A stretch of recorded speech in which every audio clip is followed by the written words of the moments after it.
Buongiorno. We're nearly done, don't worry. We'll make it quick. Okay. Cool. So, yeah, thank you everybody again. So we're just going to introduce our new generation of TalkPad device, which is based around the latest iPad devices. So yeah, we've got a few slides. We'll keep it quick so then people can get out of here. So yeah, Emma, over to you. Okay, so introducing our next generation of TalkPad. So we had a previous generation, but this is our first dedicated solution based on iPad. So what we mean by dedicated is every single thing that's been on this device has been designed and built by Smartbox.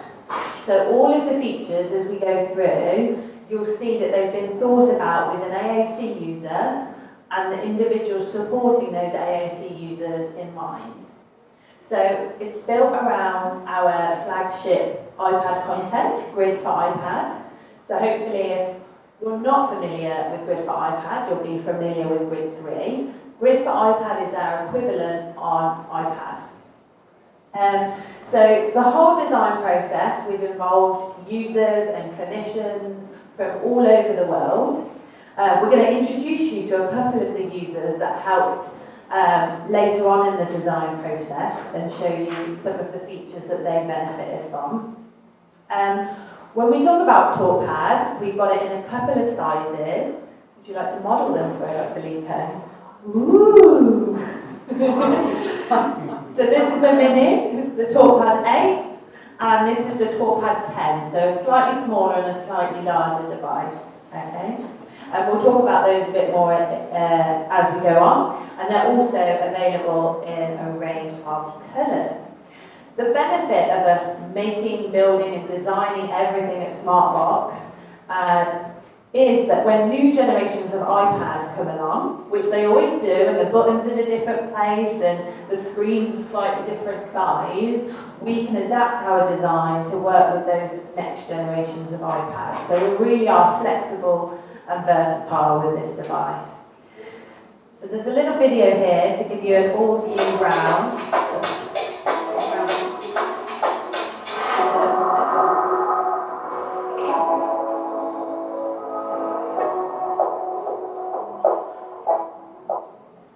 So those of you at the back can have a good view as well. Okay, we've seen it once. Okay, so I mentioned a couple of the users that helped us with this. This is Safina. So she was one of our product testers.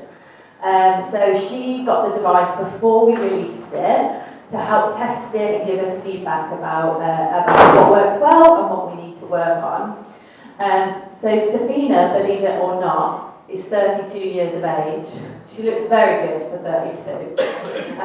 She has cerebral palsy and currently communicated using Makaton, which is a simplified version of sign language. So she uses Makaton very well, but anybody that is familiar with sign language will know it's very limiting because you can only communicate with other people that use that sign language. If I try and communicate with someone that doesn't understand that sign language, I'm really limited in how I can communicate with them. Her other form of communication was a communication book, so she had a low-tech, paper-based communication book. But Safina is very competent, she can make long sentences, so the more vocabulary you're able to use, the bigger the size of the book, the heavier the book. So balance is something Safina struggles with. So carrying a big book was just not a good solution. Also, as you might have noticed, she really cares about her appearance, and carrying a book with symbols didn't really add to her image. She was upset that it made her look childish. People were like, why is she carrying a book with pictures in it? So really wasn't very happy about using that. So as we go through, I'll talk about how she got on with TalkPad and some of the things that she really liked. Yeah, I've got one. So this is Charlie. Again, Charlie is somebody who is known to us at Smartbox. He's in a local special educational needs school. He kind of was somebody who did a lot of user testing early on for us. And again, similar to Sophia, where he was using paper-based communication, hadn't used anything high-tech before. And so what's been really key for Charlie here is that he is in different positions during the day. So for example, in the morning he could be in a walking frame, a standing frame. In the afternoon he's here in his wheelchair. And at other parts of the day he could be on the floor on a beanbag, for example. So the versatility of the mounting solutions which are part of the TalkPad have been really, really important to him. So from having it around his neck on a strap, being able to use the device that way, to being mounted on his wheelchair, to then using the inbuilt stand on the floor. So yeah, for Charlie it was great, and we got some feedback from his mum, where for the first time they've been on a family holiday over the awful British weather in the summer, but ultimately it meant that he could communicate quickly and get really good responses this time, as opposed to using his low-tech product. Okay, so with TalkPad, our main aims was making something super accessible, but also appealing. We don't want it to look like accessible. We want it to look like mainstream technology. We want people to be proud of holding their device, not embarrassed. So getting that balance is really difficult, and I think we've achieved it with TalkPad. So it's really important for us to have an accessible design, and you can come and have a look at these after, and you'll agree the handle is really ergonomic, so different grips and accessibility, you can grasp it.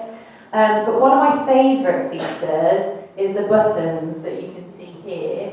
The buttons on an iPad are really small, and if you struggle with dexterity, they're really difficult to press. So it was a key aim that we increase the independence of the users we're creating this device for, and allow them to turn the device on themselves, allow them to change the volume themselves. So yeah, we've done that and increased them massively to give the users independence and be able to select those buttons themselves.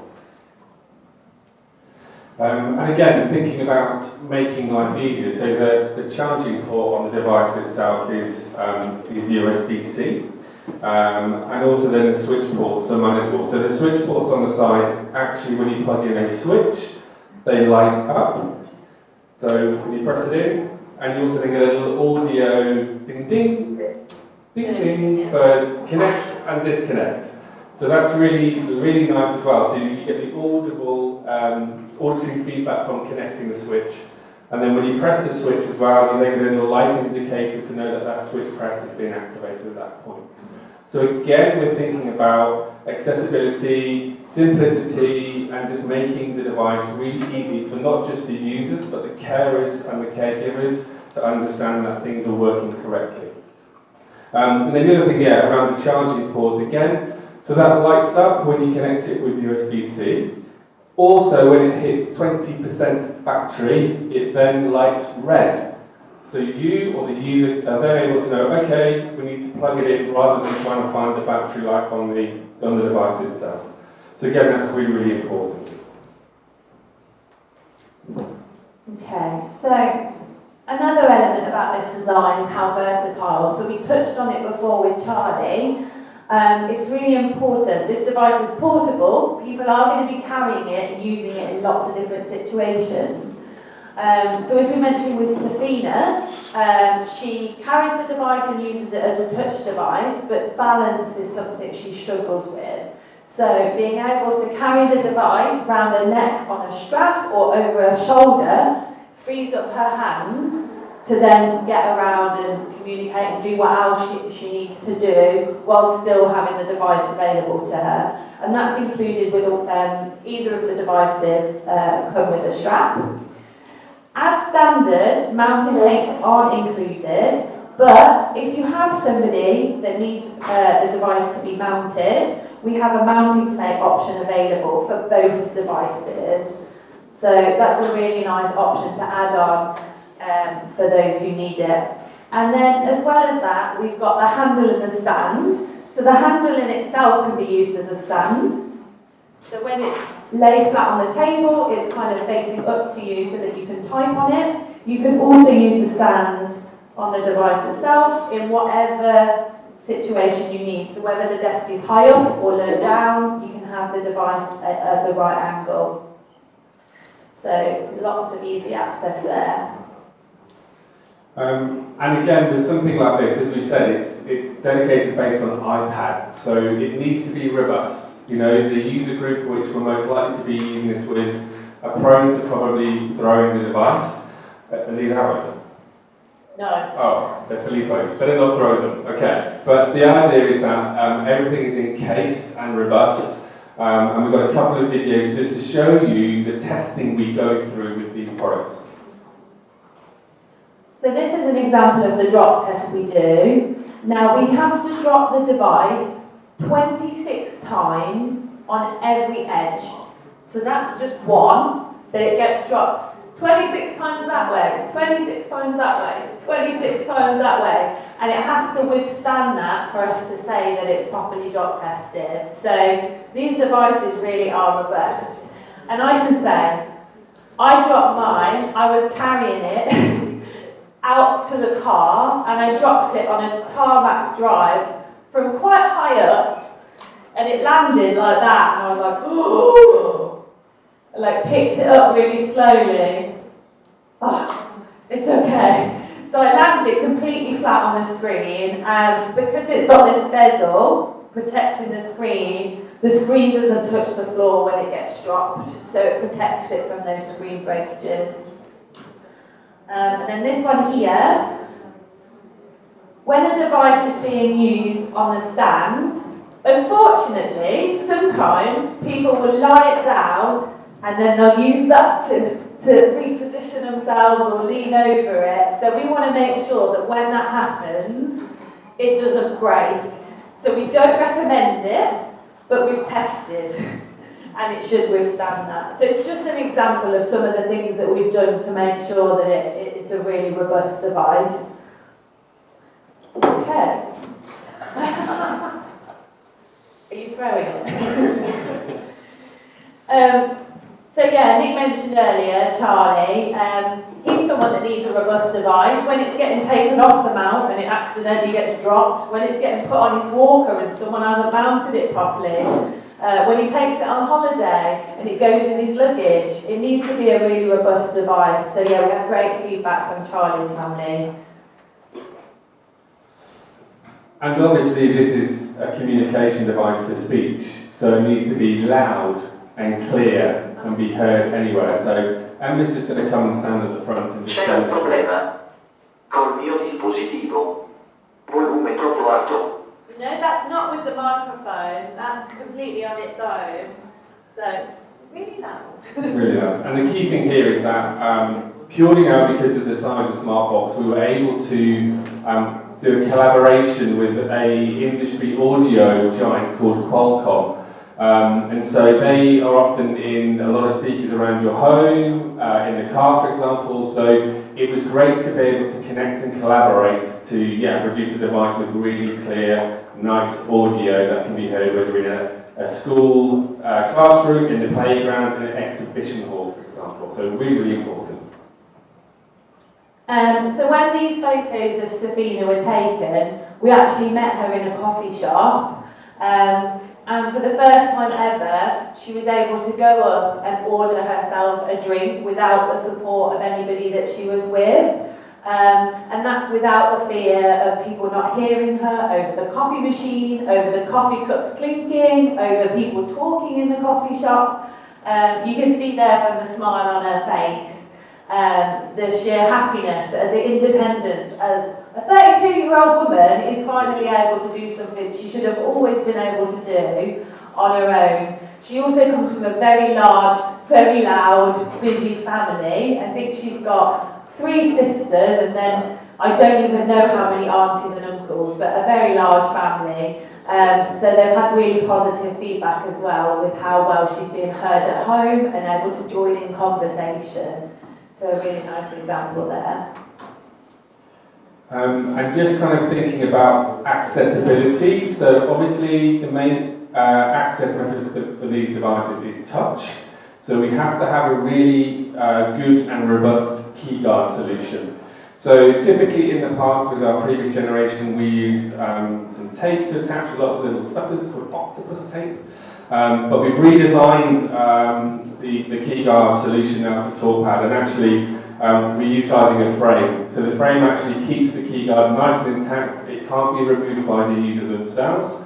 And again, Emma will touch on colours, but we can accessorise these in different colours as well. But the importance here is that that keyguard is always staying fixed in place. There's no movement with it at all. So yeah, lots of different keyguards dependent on the grid set you're using. And as a clinician or someone supporting a user, you don't need a tool to remove it, you can do it. We've got a video on the website that shows you how. So yeah, you can remove it and do your edits or whatever you need to do before putting it back on as well.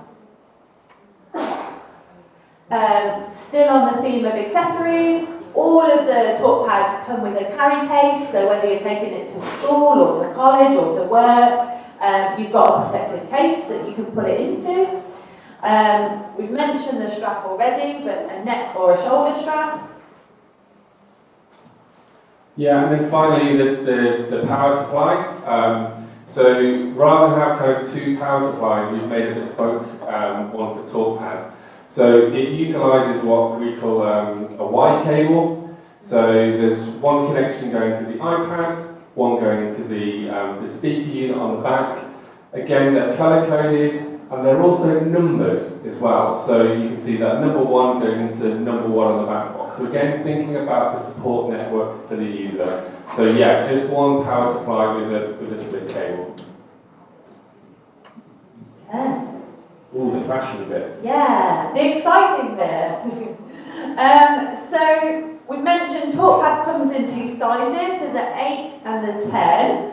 As well as that, you can also choose a colour. So these 2 here are both the charcoal colour on the right, but you also have the coral colour, and then my favourite is the pistachio, because I think it's important to personalise something that you're carrying with you all the time. So you might have noticed, pink I have and green a pink area. laptop, yeah. So, and we can do the keyguard frames to match as well, or you can have one of each. It's up to you, whatever's appropriate. So just to finish up, we mentioned this earlier, but yeah, support is available. There's loads of videos on the hub as well, showing the different things and how they work. And healthcare are supplying TalkPad in Italy. So yeah, everything you need, all packaged into a beautiful solution. So you're more than welcome to come and have a look next door. Are there any questions? Yeah. It's too late. You can go. I was going to say thank you. Yeah, thank you very much.